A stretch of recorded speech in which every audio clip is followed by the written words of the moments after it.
ಶ್ರೀ ಗುರುಭ್ಯೋ ನಮಃ ಪರಮಗುರುಭ್ಯೋ ನಮಃ. ಶ್ರೀಮದಾನಂದತೀರ್ಥ ಭಗವತ್ಪಾದಾಚಾರ್ಯ ಗುರುಭ್ಯೋ ನಮಃ. ಹರಿ ಓಂ. ನಾರಾಯಣಂ ಸುರಗುರುಂ ಜಗದೇಕನಾಥಂ ಭಕ್ತಪ್ರಿಯಂ ಸಕಲಲೋಕನಮಸ್ಕೃತಂ ಚ ತ್ರೈಗುಣ್ಯವರ್ಜಿತಮಜಂ ವಿಭುಮದ್ಯಮೀಶಂ ವಂದೇ ಭವಘ್ನಂ ಅಮರಾಸುರಸಿದ್ಧವಂದ್ಯಂ. ನಾರಾಯಣಾಯ ಪರಿಪೂರ್ಣಗುಣರ್ಣವಾಯ ವಿಶ್ವೋದಯಸ್ಥಿತಿಲಯೋನ್ನಿಯತಿಪ್ರದಾಯ ಜ್ಞಾನಪ್ರದಾಯ ವಿಬುಧಾಸುರಸೌಖ್ಯದುಃಖ ಸತ್ಕಾರಣಾಯ ವಿತತಾಯ ನಮೋ ನಮಸ್ತೆ. ಸರ್ವಮಂಗಲಮಂಗಲ್ಯೆ ಶಿವೆ ಸರ್ವಾರ್ಥಸಾಧಿಕೆ ಶರಣ್ಯೆ ತ್ರ್ಯಂಬಕೆ ಗೌರಿ ನಾರಾಯಣಿ ನಮೋಸ್ತುತೆ. ಧರ್ಮ ವಿಜ್ಞಾನ ವೈರಾಗ್ಯ ಪರಮೈಶ್ವರ್ಯಶಾಲಿನಃ ಆನಂದತೀರ್ಥ ಭಗವತ್ಪದಾನ್ ವಂದೇ ನಿರಂತರಂ. ನಮೋಸ್ತು ತಾತ್ವಿಕಾ ದೇವಾಃ ವಿಷ್ಣುಭಕ್ತಿಪರಾಯಣಾಃ ಧರ್ಮಮಾರ್ಗೇ ಪ್ರೇರಯಂತು ಭವಂತಃ ಸರ್ವ ಏವ ಹಿ. ಆನಂದತೀರ್ಥೋಪದಿಷ್ಟೋ ನಿಧಿರ್ನಾರಾಯಣಾಹ್ವಯಃ ಪ್ರದರ್ಶಿತೋ ಯೇನ ಸಮ್ಯಕ್ ಜಯತೀರ್ಥಂ ತಮಾಶ್ರಯೇ. ನೌಮಿನ್ಯಾಯಸುಧಾದಿಕೃಜ್ಜಯಮುನೀನ್ ಶ್ರೀಪಾದರಾಟ್ಸನ್ಮಣೀನ್ ವ್ಯಾಸಾರ್ಯಾನ್ ವಿವಿಧಾಗಮಾಬ್ಧಿವಿಹರಾನ್ ಶ್ರೀವಾದಿರಾಜಾನಪಿ ವಂದೇಹಂ ಸವರಾನ್ ರಘೂತ್ತಮಗುರೂನ್ ವೈದಗ್ಧ್ಯಪರಾಂ ನಿಧೀನ್ ಶ್ರೀಸತ್ಯವ್ರತರಾಘವೇಂದ್ರಮುನಿಪಾನ್ ಸದ್ಬೋಧಸಧ್ಯಾನಪಾನ್. ವಿದ್ಯಾಪೀಠವಿಧಾತಾರಂ ವಿದ್ಯಾವಾರಿಧಿಚಂದಿರಂ ವಿದ್ಯಾರ್ಥಿವತ್ಸಲಂ ವಂದೇ ಮಹಾಮಹಿಮಸದ್ಗುರುಂ ಆಪಾದಮೌಲಿಪರ್ಯಂತಂ. ಗುರುಣಾಮಾಕೃತಿಂ ಸ್ಮರೇತ್ತೇನ ವಿಘ್ನಾಃ ಪ್ರಣಶ್ಯಂತಿ ಸಿದ್ಧ್ಯಂತಿ ಚ ಮನೋರಥಾಃ. ಶ್ರೀ ಗುರುಭ್ಯೋ ನಮಃ. ಶ್ರೀ ಗುರುಭ್ಯೋ ನಮೋ ನಮಃ. ಹರಿ ಓಂ. ನಾರಾಯಣಂ ನಮಸ್ಕೃತ್ಯ ನರಂ ಚೈವ ನರೋತ್ತಮಂ ದೇವೀಂ ಸರಸ್ವತೀಂ ವ್ಯಾಸಂ ತತೋ ಜಯಂ ಉದೀರಯೇತ್. ಮಹತ್ವಾದ್ ಭಾರವತ್ವಾಚ್ಚ ಮಹಾಭಾರತಮುಚ್ಯತೆ. ನಿರುತ್ತಮಸ್ಯ ಯೋ ವೇದ ಸರ್ವಪಾಪೈಃ ಪ್ರಮುಚ್ಯತೆ. ಕೃಷ್ಣದ್ವೈಪಾಯನಂ ವ್ಯಾಸಂ ವಿದ್ಧಿ ನಾರಾಯಣಂ ಪ್ರಭುಂ. ಕೋಹ್ಯನ್ಯಃ ಪುಂಡರೀಕಾಕ್ಷಾನ್ ಮಹಾಭಾರತ ಕೃದ್ಭವೇತ್.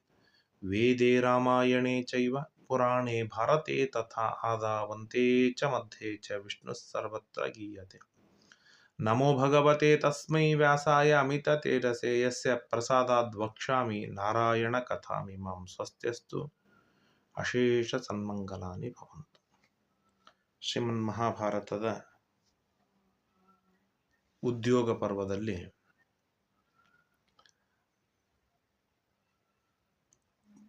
ಕೊನೆ ಹಂತದಲ್ಲಿ ನಾವಿದ್ದೇವೆ. ಭೀಷ್ಮಾಚಾರ್ಯರಿಗೆ ದುರ್ಯೋಧನ ಕೇಳ್ತಾನೆ, ಯಾಕೆ ನೀವು ಶಿಖಂಡಿಯ ಜೊತೆಗೆ ಯುದ್ಧವಾಡುವುದಿಲ್ಲ ಅಂತ ಹೇಳಿದರಿ ಅಂತ ಕೇಳಿದಾಗ, ಶಿಖಂಡಿಯ ಪೂರ್ಣ ಇತಿಹಾಸವನ್ನೆಲ್ಲ ತೆಗೆದು ಸ್ತ್ರೀ ಮೊದಲಾಗಿ ಹುಟ್ಟಿದ ಪುರುಷನಾಗಿದ್ದಾನೆ, ಆದ್ದರಿಂದಾಗಿ ಅಂಥವರ ಜೊತೆಗೆ ಯುದ್ಧವಾಡುವುದಿಲ್ಲ ಎಂಬ ಪ್ರತಿಜ್ಞೆ ನನ್ನದಾಗಿದೆ, ಆದ್ದರಿಂದಾಗಿ ನಾನು ಯುದ್ಧವಾಡುವುದಿಲ್ಲ, ಬಿಟ್ಟರೆ ಉಳಿದವ್ರನ್ನೆಲ್ಲರನ್ನೂ ನಾನು ಸಂಹಾರವನ್ನು ಮಾಡ್ತೇನೆ ಅಂತ ಇಷ್ಟು ಉತ್ತರವನ್ನು ಕೊಟ್ಟು, ಅಷ್ಟಾದ ಮೇಲೆ ದುರ್ಯೋಧನ ಕೇಳ್ತಾನೆ, ಪಾಂಡವೇಯಸ್ಯ ಗಾಂಗೇಯ ಯದೇತತ್ ಸೈನ್ಯಮುದ್ಯತಂ ಪ್ರಭೂತ ನರನಾಗಾಶ್ವಂ ಮಹಾರಥ ಸಮಾಕುಲಂ. ಪಿತಾಮಹ ಪಾಂಡವರ ವಿರಾಟಾದ ಸೈನ್ಯ ಯುದ್ಧಕ್ಕೆ ಸನ್ನದ್ಧವಾಗಿದೆ. ಭೀಮಾರ್ಜುನರಿಂದ ಸಂರಕ್ಷಿತವಾಗಿದೆ, ಭೀಮಾರ್ಜುನರಿಂದ ಮುಂಚೂಣಿಯಲ್ಲಿ ಇದೆ. ಅಂತಹ ದೊಡ್ಡದಾದ ಸೈನ್ಯವನ್ನು ನೀವು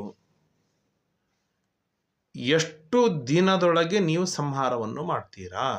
ಆ ಸೈನ್ಯವನ್ನು ನಿರ್ನಾಮ ಮಾಡುವುದಕ್ಕೆ ನಿಮಗೆ ಎಷ್ಟು ದಿನ ಬೇಕಾಗುತ್ತೆ ಅಂತ ಕೇಳಿದಾಗ ಭೀಷ್ಮಾಚಾರ್ಯ ಹೇಳ್ತಾರೆ, ಅನುರೂಪಂ ಕುರುಶ್ರೇಷ್ಠ ತ್ವಯ್ಯೇತತ್ ಪೃಥ್ವೀಪತೆ.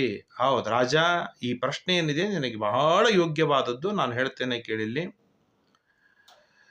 ಆರ್ಜವೇನೈವ ಯುದ್ಧೇನ ಯೋದ್ಧವ್ಯ ಇತರೋ ಜನ. ಈ ಯುದ್ಧದೊಳಗೆ ಮೊಟ್ಟ ಮೊದಲನೇದು ಏನಿದೆ ಅಂತಂದರೆ ರುಜುವಾಗಿ ಯುದ್ಧವನ್ನು ಆಡಬೇಕು. ರುಜುವಾಗಿ ಯುದ್ಧವನ್ನು ಆಡುವುದಾಗಿದ್ದರೆ ಪ್ರತಿನಿತ್ಯವೂ ಕೂಡ 10 ಸಹಸ್ರ ಯೋಧರನ್ನು ನಾನು ಸಂಹಾರವನ್ನು ಮಾಡ್ತೇನೆ. ಪ್ರತಿನಿತ್ಯ 10,000 ಜನರನ್ನು. ಯೋಧಾನಾಂ ದಶಸಾಹಸ್ರಂ ಕೃತ್ವಾ ಭಾಗಂ ಮಹಾದ್ಯುತೆ ಸಹಸ್ರಂ ರಥಿನಾಮೇಕಂ ಏಷ ಭಾಗೋ ಮತೋ ಮಮ. 1000 ಜನರು ಇದ್ದರೆ ಅದಕ್ಕೆ ಒಬ್ಬ ರಥಿಕ. ಅಂಥದ್ದು 10,000 ಜನರು, 10 ರಥಿಕರ ಜೊತೆಗೆ ಯುದ್ಧವಾಡ್ತಾ 10,000 ಜನರನ್ನು ನಾನು ಪ್ರತಿನಿತ್ಯ ಸಂಹಾರವನ್ನು ಮಾಡ್ತೇನೆ ಎಂಬ ಪ್ರತಿಜ್ಞೆಯೊಂದಿಗೆ ನನಗೆ ಸಂಪೂರ್ಣವಾದ ಪಾಂಡವರ ಸೈನ್ಯವನ್ನು ಸಂಹಾರವನ್ನು ಮಾಡುವುದಕ್ಕೆ 1 ತಿಂಗಳು ಬೇಕಾಗತ್ತೆ. ಶತಸಾಹಸ್ರ ಘಾತೀನಿ ಹನ್ಯಾಂ ಮಾಸೇನ ಭಾರತ. 1 ತಿಂಗಳಿನೊಳಗೆ ಸಂಪೂರ್ಣವಾದ ಪಾಂಡವರ ಸೈನ್ಯವನ್ನು ನಾನು ನಾಶ ಮಾಡ್ತೇನೆ. ಶುತ್ವಾ ಭೀಷ್ಮಸ್ಯ ತದ್ವಾಕ್ಯಂ ದುರ್ಯೋಧನಸ್ತದ ಪರ್ಯಪೃಚ್ಛತ ರಾಜೇಂದ್ರ ದ್ರೋಣಂ ಅಂಗೀರಸಂ ವರಂ. ಭೀಷ್ಮಾಚಾರ್ಯ ಬಹಳ ಸಂತೋಷವಾಯಿತು. ಅಂತೂ ನಿಮ್ಮೊಬ್ಬರನ್ನು ನಾನು ಯುದ್ಧಕ್ಕೆ ಬಿಟ್ಟು ನಿಮ್ಮ ಸಪೋರ್ಟಿಗೆ ನಾವೆಲ್ಲರೂ ನಿಂತರೆ 1 ತಿಂಗಳ ಯುದ್ಧವಾಗಬಹುದು ಅಂತ ಯುದ್ಧದ್ದು ಒಂದು ಕ್ಯಾಲ್ಕುಲೇಟ್ ದುರ್ಯೋಧನ ತಾನು ಮಾಡಿಕೊಂಡು ದ್ರೋಣಾಚಾರ್ಯರಿಗೆ ಕೇಳ್ತಾನೆ, ಗುರುಗಳೇ ನೀವೇನ್ ಮಾಡ್ತೀರಿ, ಎಷ್ಟು ದಿನದೊಳಗೆ ನಿಮಗೆ ಎಷ್ಟು ದಿನ ಬೇಕಾಗತ್ತೆ ಅಂತ ಹೇಳಿದಾಗ ದ್ರೋಣಾಚಾರ್ಯ ನಗುತ್ತಾ ಹೇಳ್ತಾರೆ, ಸ್ಥವಿರೋಸ್ಮಿ ಮಹಾಬಾಹೋ ಮಂದಃ ಪ್ರಾಣ ವಿಚೇಷ್ಟಿತ. ನಾನು ಮುದುಕನಾಗಿದ್ದೇನೆ, ವಯಸ್ಸಾಗಿದೆ, ಕೆಲವು ದಿನಗಳು ಮಾತ್ರ ಉಳಿದಿದೆ. ಅವರ ಲೆಕ್ಕದೊಳಗೆ 13 ದಿನಗಳು ಉಳಿದಿದೆ. ಕೆಲವು ದಿನಗಳು ಮಾತ್ರ ಉಳಿದಿದೆ. ಮಂದಪ್ರಾಣ ಕೊನೆಯ ಹಂತಕ್ಕೆ ಬಂದಿದ್ದೇನೆ. ಆದರೂ ನಾನು ಪ್ರತಿಜ್ಞೆಯನ್ನು ಮಾಡ್ತೇನೆ, ಭೀಷ್ಮಾಚಾರ್ಯರಂತೆ ನನಗೆ 1 ತಿಂಗಳು ಪಾಂಡವರನ್ನು ನಿರ್ನಾಮ ಮಾಡುವುದಕ್ಕೆ, ಪಾಂಡವರ ಸೈನ್ಯವನ್ನು ನಿರ್ನಾಮ ಮಾಡುವುದಕ್ಕೆ ನನಗೆ 1 ತಿಂಗಳು ಬೇಕಾಗತ್ತೆ ಅಂತ ಯಾರು ಹೇಳ್ತಾರೆ? ದ್ರೋಣಾಚಾರ್ಯ ಹೇಳ್ತಾರೆ. ಕೃಪಾಚಾರ್ಯ ಇನ್ನು 3ನೇ ಸ್ಥಾನ ವಿರೋಧಿ ಅವರ ಸೈನ್ಯದೊಳಗೆ ಭೀಷ್ಮಾಚಾರ್ಯ, ದ್ರೋಣಾಚಾರ್ಯ, ಕೃಪಾಚಾರ್ಯ ಕೇಳಿದ್ರೆ ಕೃಪಾಚಾರ್ಯ ಹೇಳ್ತಾರೆ ನನಗೆ 2 ತಿಂಗಳು ಬೇಕಾಗುತ್ತೆ ಅಂತ ಅವ್ರು ಹೇಳ್ತಾರೆ. ದ್ರೋಣಿಸ್ತು ದಶರಾತ್ರೇಣ. ಆಗ ಅಶ್ವತ್ಥಾಮಾಚಾರ್ಯ ಹೇಳ್ತಾರೆ, ಸಂಪೂರ್ಣ ಪಾಂಡವರ ಸೈನ್ಯವನ್ನು ನಾಶ ಮಾಡುವುದಕ್ಕೆ ನನಗೆ 10 ರಾತ್ರಿ ಸಾಕು, 10 ದಿನ ಸಾಕು, 10 ದಿನದೊಳಗೆ ನಾನು ಉಡಾಯಿಸ್ಬಿಡ್ತೇನೆ. ಇವರೆಲ್ಲರ ಪ್ರತಿಜ್ಞೆಯನ್ನು ನೋಡಿ ಕರ್ಣ ತಾನು ಇನ್ನೂ ಭಾರಿ ಮಾಡ್ಬೇಕಂತೇಳಿ ಕರ್ಣ ಹೇಳ್ತಾನೆ, ಪಂಚರಾತ್ರೇಣ ಪ್ರತಿಜಜ್ಞೆ ಮಹಾಸ್ತ್ರವಿತ. ನನಗೆ 5 ದಿನ ಸಾಕು, ಹೋಗಿ ನಾನೆಲ್ಲರನ್ನು ನಾಶ ಮಾಡುವುದಕ್ಕೆ. ತಚ್ಛ್ರುತ್ವಾ ಸೂತ ಪುತ್ರಸ್ಯ ವಾಕ್ಯಂ ಸಾಗರಗ ಸುತ. ಈ ಮಾತು ಕೇಳಿದ ಕೂಡಲೇನೆ ಭೀಷ್ಮಾಚಾರ್ಯ ಮಾತನಾಡ್ತಾರೆ, ಎಲ್ಲಿಯವರೆಗೆ ಕೃಷ್ಣನ ಸಹಾಯವುಳ್ಳ ಅರ್ಜುನ ರಣರಂಗದಲ್ಲಿ ನಿಂತಿದ್ದಾನೆ ಅಲ್ಲಿಯವರೆಗೆ ನಿನ್ನಿಂದ ಏನೂ ಕಿತ್ತುವುದಕ್ಕೆ ಆಗುವುದಿಲ್ಲ, ನೀನು ಏನೂ ಮಾಡ್ಲಿಕ್ಕೆ ಆಗುವುದಿಲ್ಲ. ಎಲ್ಲಿ ನೀನು ಅರ್ಜುನನನ್ನು ಸೋಲಿಸಿದೀಯ ಹೇಳು? ಕೃಷ್ಣನಿಲ್ಲದ ಅರ್ಜುನನನ್ನೇ ನಿನ್ನಿಂದ ಸೋಲಿಸ್ಲಿಕ್ಕಾಗಿಲ್ಲ, ಅಂದ್ರೆ ಕೃಷ್ಣನಿಂದ ಸಹಿತನಾದ ಅರ್ಜುನನನ್ನು ನೀನೆಂತ ಸೋಲಿಸ್ತೀಯ ಅಂತ ಹೇಳಿ ಮತ್ತೆ ಅವಮಾನವನ್ನು ಮಾಡ್ತಾರೆ. ಸಮಾಗಚ್ಚಸೆ ರಾಜೇಯ ತೇನೈವಂ ಅಭಿಮನ್ಯಸೆ ಶಕ್ಯಮೇವಂಚ ಭೂಯಶ್ಚ ತ್ವಯಾ ವಕ್ತುಂ ಯಥೇಷ್ಟದ. ನಿನ್ನ ಅಭಿಪ್ರಾಯ ನೀನು ಹೇಳುವುದಕ್ಕೆ ನಿನ್ನ ಸಮರ್ಥನಾಗಿದ್ದೆ, ಯಥೇಷ್ಟವಾಗಿ ನೀನು ಹೇಳು, ನಾವೆಲ್ಲರೂ ಕೇಳುತ್ತೇವೆ. ಆದರೆ ದುರ್ಯೋಧನ ಇವನ್ ಮಾತು ಮಾತ್ರ ನಂಬಬೇಡ ಅಂತ ಸ್ವಚ್ಛವಾಗಿ ಹೇಳಿಬಿಡ್ತಾರೆ. ಏತಚ್ಛ್ರುತ್ವ, ಇಷ್ಟೆಲ್ಲ ಅವರು ವಿಚಾರವನ್ನು ಮಾಡಿದ್ದು ಧರ್ಮರಾಜನಿಗೆ ತಿಳಿತು. ಧರ್ಮರಾಜ ಕೇಳ್ತಾನೆ, ಏನಂತಾರೆ, ಅಲ್ಲಿರುವ ಚಾರರಿಂದ ಎಲ್ಲ ವಿಷಯವನ್ನು ತಿಳಿತಾನೆ. ಕೇಳಿದು ತನ್ನಲ್ಲಿ ಹೇಳ್ತಾನೆ, ಗೌತಮೋ ದ್ವಿಗುಣಂ ಕಾಲಂ ಮುಕ್ತವಾನ್ ಇತಿ ನಶ್ರುತಂ. ಭೀಷ್ಮಾಚಾರ್ಯ ಅಶ್ವತ್ಥಾಮ 1 ತಿಂಗಳು ಹೇಳಿದ್ದಾರೆ, ಕೃಪಾಚಾರ್ಯ 2 ತಿಂಗಳು ಹೇಳಿದ್ದಾನೆ, ದ್ರೋಣಿ ಅಶ್ವತ್ಥಾಮ 10 ದಿನ, ಆಮೇಲೆ ಅಂತಾರೆ ಕರ್ಣ 5 ರಾತ್ರಿ ಅಂತ ಹೇಳಿದ್ದಾರೆ. ಹಾಗಾದರೆ ಅರ್ಜುನ ನೀನು ಇಲ್ಲಿ ಮೊಟ್ಟ ಮೊದಲಿಗೆ ನೀನು ಹೇಳು ಅಂತ ಹೇಳ್ತಾನೆ. ಅರ್ಜುನ ಹೇಳ್ತಾನೆ, ಅಪೈತು ವಾಸುದೇವಂ ಸಮೀಕ್ಷೇದಂ ವಚನಂ ಪ್ರತ್ಯಭಾಷತ. ಆಗ ಅರ್ಜುನ ಎದ್ದು ಕೃಷ್ಣನ ಮುಖವನ್ನು ನೋಡ್ತಾ ಹೇಳ್ತಾನೆ, ಅಸಂಶಯಂ ಮಹಾರಾಜ ಹನ್ಯುರೇವ ನ ಸಂಶಯ. ಏನೇನೂ ಸಂಶಯ ಪಡ್ಲಿಕ್ಕೆ ಹೋಗಬೇಡ ರಾಜ, ಇವ್ರನ್ನೆಲ್ಲರನ್ನೂ ನಾನೊಬ್ಬನೇ ಸಂಹಾರವನ್ನು ಮಾಡ್ತೇನೆ. ಅಪೈತುತೆ ಮನಸ್ತಾಪ. ನಿನ್ನ ಮನಸ್ಸಿನ ತಾಪವೆಲ್ಲ ಹೊರಟು ಹೋಗಲಿ. ನಾನು ಸತ್ಯವಾಗಿ ಹೇಳ್ತೇನೆ, ಹನ್ಯಾಂ ಏಕರಥೇನೈವ ವಾಸುದೇವ ಸಹಾಯವಾನ್. ಒಬ್ಬ ಕೃಷ್ಣನ ಸಹಾಯದಿಂದಲೇನೆ ನಾನು ಎಲ್ಲರನ್ನೂ ನಾನೊಬ್ಬನೇ ಸಂಹಾರವನ್ನು ಮಾಡ್ತೇನೆ. ಭೂತಂ ಭವ್ಯಂ ಭವಿಷ್ಯಂಚ ನಿಮೇಷಾದಿತಿ ಮೇ ಮತಿ. ಹಿಂದಿನ, ಈಗಿನ, ಮುಂದಿನ ಎಲ್ಲವನ್ನೂ ಕೂಡ ಒಂದೇ ನಿಮಿಷದೊಳಗೆ ಸಂಹಾರವನ್ನು ಮಾಡುವ ಸಾಮರ್ಥ್ಯ ನನಗುಂಟು. ಯಾವದಿಚ್ಛೇದ್ ಹರಿರಯಂ ತಾವದಸ್ತಿನ ಚಾನ್ಯತ. ಎಲ್ಲಿಯವರೆಗೆ ಕೃಷ್ಣನ ಮಾತು ಇದೆ, ಕೃಷ್ಣನ ಮನಸ್ಸು ಇದೆ, ಅದನ್ನು ಕ್ಷಣಕಾಲ ಮೀರುವುದಕ್ಕೆ ನನ್ನಿಂದ ಸಾಧ್ಯವಿಲ್ಲ. ಅಷ್ಟರೊಳಗೇನೆ ನಾನು ಸಂಹಾರವನ್ನು ಮಾಡ್ತೇನೆ. ಹಾಗಾದ್ರೆ ಕೃಷ್ಣ ಒಂದು ದಿನ, ಒಂದು ಕ್ಷಣ ಸಾಕು ಕೃಷ್ಣನಿಗೆ. ಅಂದರೆ ಇದನ್ನೆಲ್ಲ ಯಾಕೆ ಪ್ಲಾನ್ ಮಾಡ್ತಾ ಇದ್ದಾರೆ ಅಂತಂದರೆ, ದುರ್ಯೋಧನನ ವಿಚಾರ ಏನು? ಭೀಷ್ಮಾಚಾರ್ಯ ತಿಂಗಳು, ದ್ರೋಣಾಚಾರ್ಯ ತಿಂಗಳು, ಕೃಪಾಚಾರ್ಯ 2 ತಿಂಗಳು, ಅಶ್ವತ್ಥಾಮ ಕರ್ಣ 15 ದಿವಸ. ಸೊ ಹೀಗಾದರೆ 4.5 ತಿಂಗಳನ್ನು ಎಲ್ಲರನ್ನು ಸೇರಿಸಿ ಎವರೇಜ್ ತೆಗೆದು 15 ದಿನದ ಯುದ್ಧವಾಗಬಹುದು ಅಂತ ಅವನು ತಾನು ನಿರ್ಣಯವನ್ನು ಮಾಡಿಕೊಂಡ. ಆ ರೀತಿಯಾಗಿ ಧರ್ಮರಾಜ ಬೇರೆಯವರನ್ನು ಕೇಳಲಿಕ್ಕೆ ಹೋಗಲಿಲ್ಲ, ಅರ್ಜುನನಿಗೆ ಕೇಳಿದ. ಅರ್ಜುನ ಹೇಳಿದ, 1 ರಾತ್ರಿ ಒಳಗೆ ನಾ ಇವ್ರನ್ನೆಲ್ಲರನ್ನು ಸಂಹಾರವನ್ನು ಮಾಡ್ತೇನೆ. ಕೃಷ್ಣನ ಸಹಾಯವಿದೆ, ಕೃಷ್ಣನ ಬಲವಿದೆ, ಮುಗಿದು ಹೋಯ್ತು, ವಿಚಾರವೇ ಬೇಡ. ಆರ್ಜವೇನೈವ ಯುದ್ಧೇನ ವಿಜೇಷ್ಯಾಮೋ ವಯಂ ಪರಾನ್. ಇಷ್ಟೇ ಒಂದು ರುಜುವಾಗಿ ಸನ್ಮಾರ್ಗದೊಳಗೇನೆ ಹೋಗಿ ನಾವು ಅವರನ್ನು ಸಂಹಾರವನ್ನು ಮಾಡೋಣ ಅಂತ ಇಷ್ಟು ಹೇಳಿದ ಮೇಲೆ ಭೀಮಸೇನ ದೇವರ ಮುಖ ನೋಡ್ತಾನೆ ಧರ್ಮರಾಜ. ಭೀಮಸೇನ ದೇವರು ಹೇಳ್ತಾನೆ, 1 ನಿಮಿಷ ಸಾಕು, ನನಗೆ ಕೃಷ್ಣನ ಸಹಾಯವೂ ಬೇಕಾಗಿಲ್ಲ, ನನ್ನ ಬಲವಿದೆ, ಸಾಕು. 1 ನಿಮಿಷದೊಳಗೇನೆ ಎಲ್ಲರನ್ನೂ ತುಂಡಾಡ್ತೇನೆ, ಚಂಡಾಡ್ತೇನೆ, ಇದು ನನ್ನ ಸಾಮರ್ಥ್ಯವಿದೆ ಎಂಬುದಾಗಿ ಭೀಮಸೇನ ದೇವರು ಗಟ್ಟಿಯಾಗಿ ಹೇಳ್ತಾರೆ. ಆಮೇಲೆ ಶಿಖಂಡಿ, ಯುಯುಧಾನ, ದೃಷ್ಟದ್ಯುಮ್ನ ಅವರೆಲ್ಲರೂ ಕೂಡ ಪ್ರತಿಜ್ಞೆಯನ್ನು ಮಾಡ್ತಾರೆ. ಪ್ರತಿಜ್ಞೆಯನ್ನು ಮಾಡಿ ಧರ್ಮರಾಜನಿಗೂ ಒಂದು ಗಟ್ಟಿಯಾಯಿತು. ಹಾಗಾದರೆ ಅರ್ಜುನ 1 ದಿನ, ಭೀಮ 1 ದಿನ, ಉಳಿದವ್ರದ್ದು ಎಲ್ಲರದು ಸೇರಿಸಿ 10 ದಿನ, ಇವರನ್ನೆಲ್ಲರನ್ನು ಸೇರಿಸಿ ಅವರೇಜ್ ತೆಗೆದ್ರೆ 5 ದಿನದೊಳಗೆ ದುರ್ಯೋಧನಾದಿಗಳನ್ನು ನಾವು ಏನಂತಾರೆ ಮುಗಿಸಿ ಹಾಕಬಹುದು ಎನ್ನುವ ಒಂದು ಸಾಮಾನ್ಯವಾದ ನಿರ್ಣಯದಲ್ಲಿ ಬರ್ತಾರೆ. ತತಃ ಪ್ರಭಾತೆ ವಿಮಲೆ ಧಾರ್ತ ರಾಷ್ಟ್ರೇಣ ಚೋದಿತಾ. ಆಗ ಅವತ್ತಿನ ಹಿಂದಿನ ದಿನ ಪ್ರಭಾತೆ ಬೆಳಿಗ್ಗೆ ಆಗಿದೆ. ಬೆಳಿಗ್ಗೆ ಆದ ಕೂಡಲೇ ದುರ್ಯೋಧನ ತನ್ನ 11 ಅಕ್ಷೋಹಿಣಿ ಸೈನ್ಯವನ್ನು 3 ವಿಭಾಗವಾಗಿ ಮಾಡ್ತಾನೆ. ವಿಂದಾನುವಿಂದರು, ಆವಂತ್ಯ ದೇಶದ ರಾಜರು, ಕೇಕೆಯ ದೇಶದ ರಾಜರು, ಬಾಲ್ಹೀಕ, ಇವರೆಲ್ಲರಿಗೂ ಹೆಡ್ ಆಗಿ ಏನಂತಾರೆ ಭರದ್ವಾಜ, ದ್ರೋಣಾಚಾರ್ಯರನ್ನು ಮುಂದೆ ಮಾಡಿ ಒಂದು ಗುಂಪನ್ನು ಕೊಟ್ಟು ಕಳಿಸಿದ. ಮೊಟ್ಟ ಮೊದಲನೇದ್ದು ನೀವು ಹೋಗಿ ಅಂತ ಹೇಳಿ.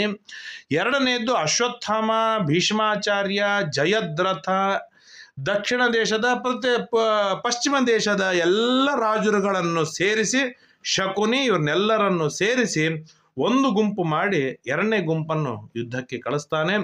ಮೂರನೇದ್ದು ಕೃತವರ್ಮ, ದುರ್ಯೋಧನ, ತನ್ನ ತಮ್ಮಂದರು ಭೂರಿ, ಭೂರಿಶ್ರವ, ಶಲ, ಶಲ್ಯ, ಕೋಸಲ ದೇಶದ ರಾಜ ಇತ್ಯಾದಿಗಳನ್ನೆಲ್ಲರನ್ನು ಸೇರಿಸಿ ಮತ್ತೊಂದು ಗುಂಪು ಮಾಡಿ 3 ಗುಂಪನ್ನು ಮಾಡಿ ಪ್ರತ್ಯೇಕವಾಗಿ ಯುದ್ಧಕ್ಕೆ ಕಳಿಸ್ತಾನೆ. ಅಲ್ಲಿ ಶಿಬಿರಗಳನ್ನು ನಿರ್ಮಾಣವನ್ನು ಮಾಡಿದ್ದಾನೆ. ಎಂಥ ಅದ್ಭುತವಾದ ಶಿಬಿರ ಅಂತಂದರೆ, ಹಸ್ತಿನಾವತಿಯೇ ಮರು ನಿರ್ಮಾಣವಾಗಿದೆಯೋ ಏನೋ ಎನ್ನುವ ಅಷ್ಟು ಸೊಗಸಾದ ಶಿಬಿರಗಳನ್ನು ನಿರ್ಮಾಣವನ್ನು ಮಾಡ್ತಾರೆ.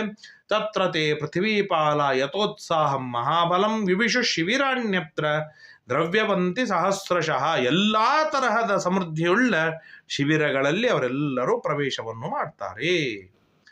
ಈಚೆ ತಥೈವ ರಾಜ ಕೌಂತೆಯೋ ಧರ್ಮಪುತ್ರೋ ಯುಧಿಷ್ಠಿರ. ಅದೇ ರೀತಿಯಾಗಿ ಧರ್ಮರಾಜನೂ ಕೂಡ ತನ್ನ 7 ಅಕ್ಷೋಹಿಣಿ ಸೈನ್ಯವನ್ನು 3 ವಿಭಾಗವನ್ನು ಮಾಡಿ ಕೊಟ್ಟು ಕಳಿಸ್ತಾನೆ. ದೃಷ್ಟದ್ಯುಮ್ನ, ಛೇದಿ, ಕಾಶಿ, ಕರುಷ, ಇವ್ರನ್ನೆಲ್ಲ ದೃಷ್ಟಕೇತು, ವಿರಾಟ, ದೃಪದ, ಯುಯೋಧಾನ, ಶಿಖಂಡಿ, ಯುಧಾಮನ್ಯು, ಉತ್ತಮೋಜಸ, ಇವ್ರನ್ನೆಲ್ಲರನ್ನು ಒಂದು ಗುಂಪು ಮಾಡಿ ಕೊಟ್ಟು ಕಳಿಸಿದ. ಎರಡನೇ ಗುಂಪಿನೊಳಗೆ ಭೀಮ, ಅರ್ಜುನ, ಇನ್ನು ಉಳಿದವ್ರನ್ನೆಲ್ಲರನ್ನು ಪ್ರಧಾನ ಗುಂಪಿನೊಳಗೆ ಕೊಟ್ಟು ಕಳಿಸ್ತಾನೆ. ಅದಾದ ಮೇಲೆ ಧರ್ಮರಾಜ ಸ್ವಯಂ ತಾನು, ದೃಷ್ಟದ್ಯುಮ್ನ ಹಾಗೂ ಉಪಪಾಂಡವರು ಅಭಿಮನ್ಯು, ವಿರಾಟ ರಾಜ, ದ್ರುಪದ ರಾಜ ಮೊದಲು ಮಾಡಿಕೊಂಡು, ಅರ್ಥಾತ್ ರಾಜ, ಹಿರಿಯರಾದ ವಿರಾಟ ದ್ರುಪರು, ಅತ್ಯಂತ ಕಿರಿಯರಾದ ಉಪಪಾಂಡವರು, ಅಭಿಮನ್ಯು, ಇವ್ರನ್ನೆಲ್ಲರದು ಒಂದು ಗುಂಪು ಮಾಡಿ ಧರ್ಮರಾಜ ತಾನು ಕೊನೆಯ ಗುಂಪಿನೊಳಗೆ ತಾನು ಬರ್ತಾನೆ. ಹೀಗೆ ಎಲ್ಲರೂ ಆ ಯುದ್ಧದೊಳಗೆ ಸೇರಿದ್ದಾರೆ. ಗರ್ಜನೆ ನಡೀತಾ ಇದೆ, ಘೋರವಾದ ನಾದ ನಡೀತಾ ಇದೆ. ಆ ಪಾಂಡವರ ಸೈನ್ಯ ಬರ್ತಾ ಇರುವಾಗ ಅದರ ರಣೋತ್ಸಾಹ, ರಣದ ಉತ್ಸಾಹ ನೋಡಿ ದುರ್ಯೋಧನಾದಿಗಳ ಸೈನ್ಯದ ಪ್ರಭಾವ ಕುಗ್ಗಿ ಹೋಯಿತು ಎಂಬುದಾಗಿ ತಿಳಿಸ್ತಾರೆ. ಮಧ್ಯದೊಳಗೆ ಸಾಗರದಾಗಿ ವಿಸ್ತಾರವಾದ ಸೈನ್ಯ, ಮಧ್ಯದೊಳಗೆ ಧರ್ಮರಾಜ ತಾನು ಜಾಜ್ವಲ್ಯಮಾನನಾಗಿದ್ದಾನೆ. ಹೀಗೆ ಒಂದು ಕುರುಕ್ಷೇತ್ರದ ಒಂದು ಭಾಗದೊಳಗೆ, ಹಸ್ತಿನಾವತಿಯ ಭಾಗದೊಳಗೆ ಎಲ್ಲ ಕೌರವರು ಸೇರಿದ್ದಾರೆ. ಇನ್ನೊಂದು ಭಾಗದೊಳಗೆ ಎಲ್ಲ ಪಾಂಡವರು, ಅವರ ಸೈನ್ಯ ತಾನೆಲ್ಲವೂ ಕೂಡ ಸೇರಿಕೊಂಡಿದೆ. ಸೇರಿಕೊಂಡಾಗ ಲೆಕ್ಕವನ್ನು ಹೇಳ್ತಾರೆ, ಭಾರೀ ಸುಂದರವಾಗಿ ಹೇಳ್ತಾರೆ.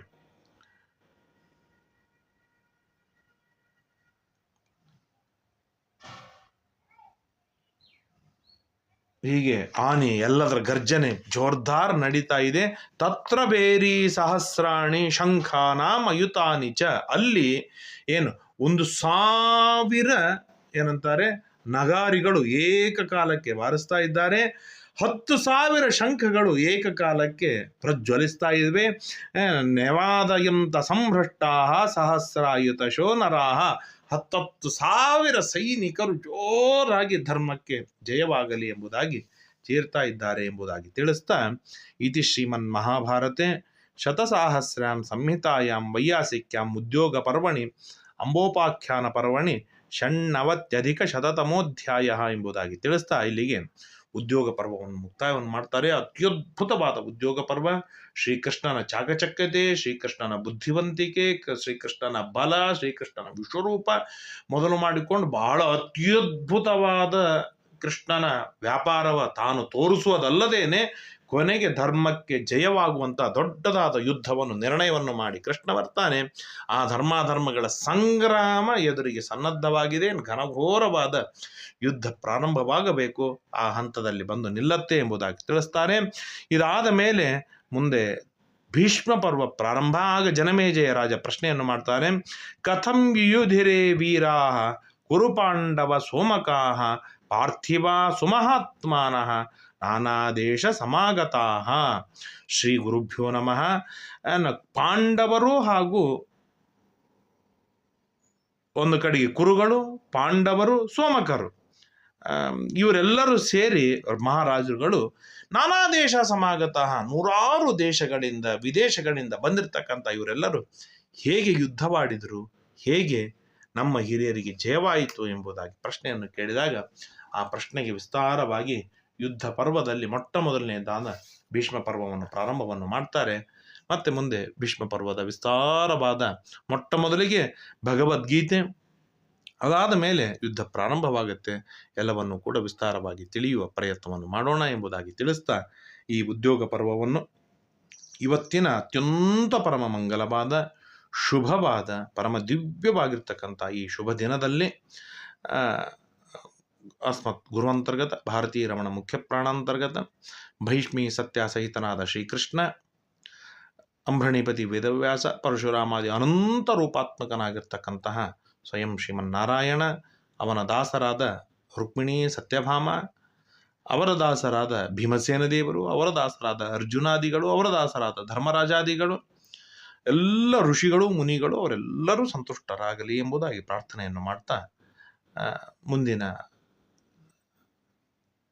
ಭೀಷ್ಮ ಪರ್ವವನ್ನು ಅತ್ಯಂತ ಬೇಗನೆ ಪ್ರಾರಂಭವನ್ನು ಮಾಡೋಣ ಎಂಬುದಾಗಿ ತಿಳಿಸ್ತಾ ಇವತ್ತಿನ 4 ಮಾತುಗಳು ಮುಕ್ತಾಯ ಮಾಡ್ತೇನೆ. ಹರಯೇ ನಮಃ. ಶ್ರೀಕೃಷ್ಣಾರ್ಪಣಮಸ್ತು. ಯಸ್ ಸರ್ವಗುಣ ಸಂಪೂರ್ಣಃ ಸರ್ವದೋಷ ವಿವರ್ಜಿತಃ ಪ್ರಿಯತಾಂ ಪ್ರೀತಯೇ ಬಾಲಂ ವಿಷ್ಣುರ್ಮೇ ಪರಮಸ್ಸಹೃತ ಅನೇನ ಭಾವಿ ಯತ್ ಪುಣ್ಯಂ ತದಾಪ್ನೋತು ಗುರುರ್ಮಮ. ಶ್ರೀಕೃಷ್ಣಾರ್ಪಣಮಸ್ತು.